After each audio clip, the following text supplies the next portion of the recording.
मान लो कि आप बहुत ही खतरनाक जगह पे फंसे हुए हो। वहां से बाहर निकलने के मात्र दो दरवाजे हैं। पहला दरवाजा है डोर ऑफ डेथ, खोला तो गए।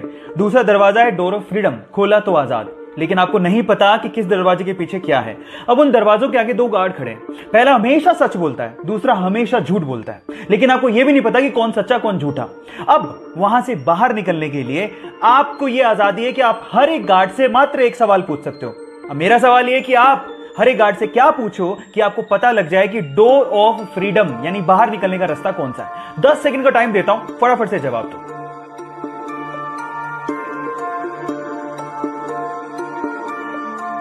तो चलिए गाइस, मैं आपको जवाब देता हूं। आप ये सवाल पूछोगे हर एक गार्ड से कि अगर मैं दूसरे गार्ड से पूछूं कि डोर ऑफ फ्रीडम कौन सा है तो वो क्या जवाब देगा। मजे की बात है कि दोनों के दोनों डोर ऑफ डेथ की तरफ इशारा करेंगे और बस उसके जस्ट अपोजिट वाला डोर डोर ऑफ फ्रीडम का है। अगर अभी भी आपको समझ में नहीं आया तो चैट सेक्शन में लिखना, मैं दोबारा बता दूंगा। यह घटना है सन 2005 की, जब एक एरोप्लेन न्यूयॉर्क से उड़ान भरता है। लेकिन उड़ान के थोड़ी देर बाद ही पायलट को समझ में आ जाता है कि इसका जो फ्रंट व्हील है वो खराब हो चुका है।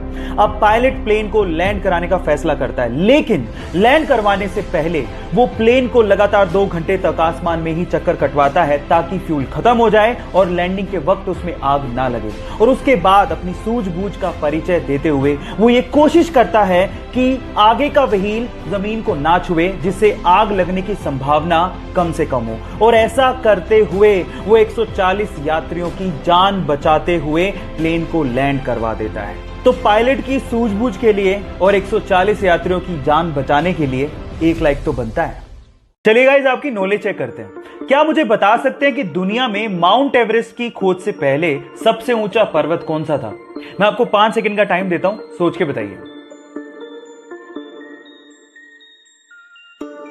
चलिए गाइस, मैं आपको इसका जवाब देता हूं। इसका जवाब है माउंट एवरेस्ट। गाइस, खोज होती चाहे नहीं होती, दुनिया का सबसे ऊंचा पर्वत माउंट एवरेस्ट था, है और रहेगा।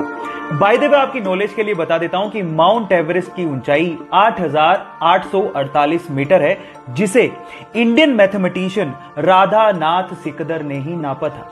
सो guys, proud to be an Indian. क्या आपको इससे पहले यह बात पता थी? और नहीं पता थी तो चैट सेक्शन में लिखना मत भूलिएगा। अक्सर जब भी बिल्ली और कुत्ते के फाइट की बात आती है तो शायद हम लोग यही सोचते हैं क्योंकि कुत्ते का साइज बड़ा होता है तो वही जीतेगा। लेकिन थांबा, ये वीडियो ध्यान से देख लीजिए, शायद आपका ओपिनियन चेंज हो जाए। हुआ कुछ यूं कि सड़क किनारे बिल्ली के छोटे छोटे बच्चे पड़े हुए थे। अचानक से अपने मालिक के साथ जाते हुए कुत्ते ने उन बिल्ली के बच्चों को देखा और झपटने और खाने की कोशिश करी। इतने में ही उन बिल्ली के बच्चों की मां चीते की रफ्तार से आती है और उस कुत्ते पर झपट पड़ती है और उसके बाद उस बड़े से कुत्ते को खदेड़ डालती है। गाइस, जब बात बच्चों की आती है तो किसी मां से लड़ना कुत्ते तो क्या, शेर के भी बस की बात नहीं होती। आप लोग क्या कहते हो? चैट सेक्शन में लिखना मत भूलिएगा। चलो गाइस, आपके दिमाग के साथ एक बार और खेलते हैं। मैं आपसे एक सवाल पूछता हूं और अगर आपने उसका जवाब दे दिया तो आप समझ लेना आपकी इमेजिनेशन पावर बहुत गजब की है। सवाल यह है कि मान लीजिए आपके पास 10 ट्री है प्लांट करने को। अब आपको उन 10 ट्री को ऐसे प्लांट करना है कि आपके पास टोटल 5 रोज हो और हर एक रो में 4 ट्री होने चाहिए। चलो, मैं आपको 10 सेकंड का टाइम देता हूं और अगर आपको उससे ज्यादा टाइम चाहिए तो वीडियो को पॉज कर लेना। आराम से, टेक योर टाइम।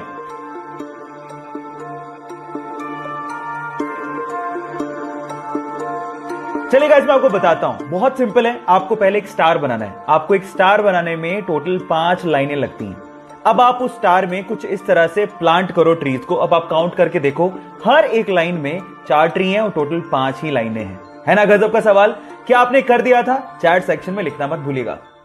गाइस, अगले 30 सेकंड में मैं आपको बता दूंगा कि इन दी हुई जगहों में से अगली बार आप कहां घूमने जाने वाले हो। आप तैयार हो? चलिए, आप एक काम करिए, आप 1 से लेके 9 तक कोई एक नंबर सोच लो। सोच लिया? अब उस नंबर को आप 3 से मल्टीप्लाई कर दो। कर लिया? अब जो भी नंबर आया है उसमें 3 जोड़ दो। जोड़ दिया? अब जो भी नंबर आया है उसको 3 से मल्टीप्लाई कर दो। कर दिया? अब जो फाइनल नंबर आया है उसमें आपको 2 डिजिट का नंबर होगा। उन दोनों 2 डिजिट के नंबर को आपस में जोड़ दो। जोड़ दिया? बस आप वहीं जाने वाले हो। क्यों? मैंने सही बताया था? चैट सेक्शन में लिखना मत भूलिएगा कि मैंने सही बताया गलत। गाइस, फायरफॉक्स ब्राउजर के बारे में तो सभी जानते हैं, लेकिन मेरा सवाल यह है कि फायरफॉक्स ब्राउजर के लोगो में जो दिखाई दे रहा है वो क्या है? क्या वो बता सकते हैं? ज्यादातर लोगों को शायद लगता होगा कि फायरफॉक्स ब्राउजर के लोगो में एक लोमड़ी यानी कि फॉक्स है, लेकिन ऐसा नहीं है गाइस। एक्चुअली इसके अंदर है एक लाल पांडा, जिसे इंग्लिश में फायरफॉक्स कहा जाता है, और इसी के नाम पर ही इस ब्राउजर का नाम फायरफॉक्स रखा गया है। क्या इसके पहले तक आपको ये फैक्ट पता था? और अगर नहीं पता था तो चैट सेक्शन में लिखना मत भूलिएगा।